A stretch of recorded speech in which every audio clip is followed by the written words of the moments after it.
Hi YouTube.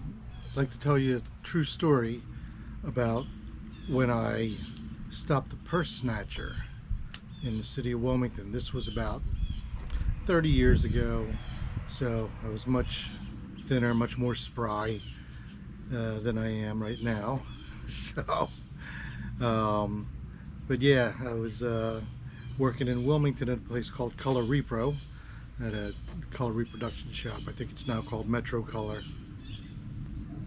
But we had a little shop out on 9th and Orange, and uh, business as usual, worked 9 to 5. So it was around quitting time, and around 5 o'clock when we were closing up, and the whole, my wife was there with me. She was working in Wilmington as well. I believe she was working at one of the lawyers' offices in there on Delaware Avenue. But anyway, she came over, because she got off before I did, and we all walked out together with my co-workers and everything. So as soon as we walked out the door, and Jerry went and locked the door, I was almost, almost got run over by somebody. This guy was running really fast right by me, just right by, and I backed up. I was like, whoa, and I turned to look, and he was running up the street, and while he was running, he was stuffing something into a shopping bag, so I was like, okay, that's kind of odd. It was some tall, skinny guy, and didn't think much of it. I was just like, okay, almost got run over. But then to my left, we were like 3 doors down from the corner, and a lady was coming around the corner of the block, and she was pregnant, and she was sitting there holding her belly, and she was yelling, "That man stole my purse, that man stole my purse." And I looked back, and I was like, oh, that's what he was putting in that shopping bag. So I turned to one of my co-workers, Carl, who's he used to lift a lot at the time, so he was pretty big and pumped. So I said, "Come on, Carl, let's go," and off we went. We started running after the guy. So I was in front, and back then I was running. I used to run cross-country track, so I was pretty much in shape, and I caught up to the guy pretty quickly. Before we hit the end of the block, that side of 9th Street, and so Carl was like behind me. He was maybe about 20 feet behind me, and I was about 10 feet behind the guy.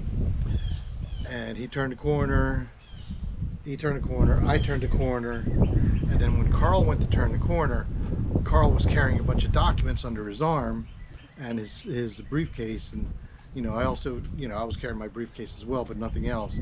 But when he turned the corner, all of a sudden all the documents that were from our business that we had to, he was going to go deliver them to an architect's office, I think it was.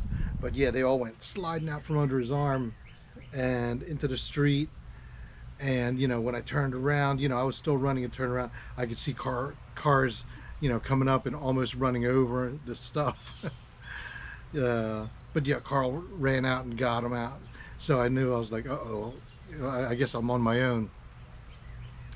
So I kept on tailing on the guy, and he kept on looking back at me, and he's probably wondering who the heck is this guy, So yeah, I just kept on running after him, and then we went down that next block. I didn't know what I was going to do, but so we went down around the next block, made the next turn, and basically we went around in a square.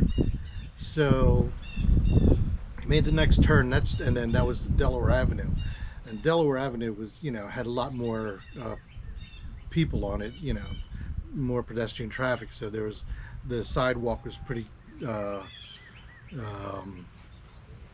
had a lot of people on it. So as we were running down through, all of a sudden, everybody was moving to the side, and this guy was, like running straight down through. People were moving to the side, and I'm right behind him. I'm just running, keeping up with him. Uh, and, so he must have really known what was going to happen, because as soon as we got down to the end of that block, back onto, I guess it was Orange Street then, um, we got approached that corner, and there was a dart bus coming up, and I guess he knew that, so that he jumped right onto the bus. um, for me, I was like, okay, what do I do now? I can't get on the bus. But so I just kind of, I stood in front of the bus, and I was like, wait a sec, motioned to the bus driver, and then I went around to the door of the bus, and I said, don't move this bus. I said, that guy just stole some lady's purse. So I was looking around for him, and didn't I saw him kind of in the back, and so I went and approached him. I said, yeah, you stole that lady's purse. And he was sitting down with this bag, and he's like, I didn't steal nothing, you know. I was like, yes, you did. I said, I saw you putting it into your bag, and, I followed you, all the way around here. I said, she was also screaming that you stole her purse. So then he stood up, and I was like, oh gosh, I'm 5'7". My wife will say I'm 5'6", but yeah, 5'7", and I was sitting there looking up. This guy's about 6'2", 6'3", and he's like, I didn't steal nothing. What are you going to do? And so I was like, okay, so I kind of like got back, and I was thinking, like, okay, what am I gonna do? So I kind of crouched back, got into a horse stance, like a karate horse stance, and put my hands up, and I just started making the most ungodly wail, like Bruce Lee would do. And the guy was just like, oh, this guy's crazy. So he sat back down, and he's like, I didn't do nothing, and I was like, give me the purse, and he's like, here, take it. And he grabbed the bag, his shopping bag, and threw it at me. So I caught it, and then I looked inside, I took a step back, and I looked inside. There was the purse, but there was some other stuff in there too. So maybe he was doing some other shopping around the city. But yeah, so I turned around, and I was like, oh shoot, there was Carl. So I didn't really know, was it my karate bluff that scared the guy into giving back the purse, or was it Carl behind me? But anyway, so we proceeded, and we got off the bus. I'm not going to detain the guy. It's not my place to arrest him or anything like that. We got the purse back, but I was on the way out. I was like, just hang here told the bus driver just to hang here. So I went out, and then the lady finally came up, and she was with my wife and my other co-workers. Came down Delaware Avenue and was approaching the bus. So I walked over to the corner of the street, and opened the bag, and she looked in there. She's like, my purse. And she took it out. She was checking inside. Everything was there, her wallet, her credit cards, or other things that she had in there. She's like, oh my gosh, thank you so much. So I waved to the bus driver, that he could go ahead and take off. But yeah, she was really, thankful, saying that, oh my gosh, that this would have been such a disaster, she goes, what can I do for you, reward? I was like, you don't need to, do anything. I was, I didn't know what I was doing. I was just, doing the right thing, I guess. So I was like, how about just get a little case of beer for me and my friends. I said, that'll be, that's enough. And she was like, okay. So I didn't think anything of it. Just went home for the night, and the next day, we get into the office and get a call, and they're like, the guy, can Oliver and or the guy that got the purse back and stop up, and she was like, I work right across the street from you guys, you know.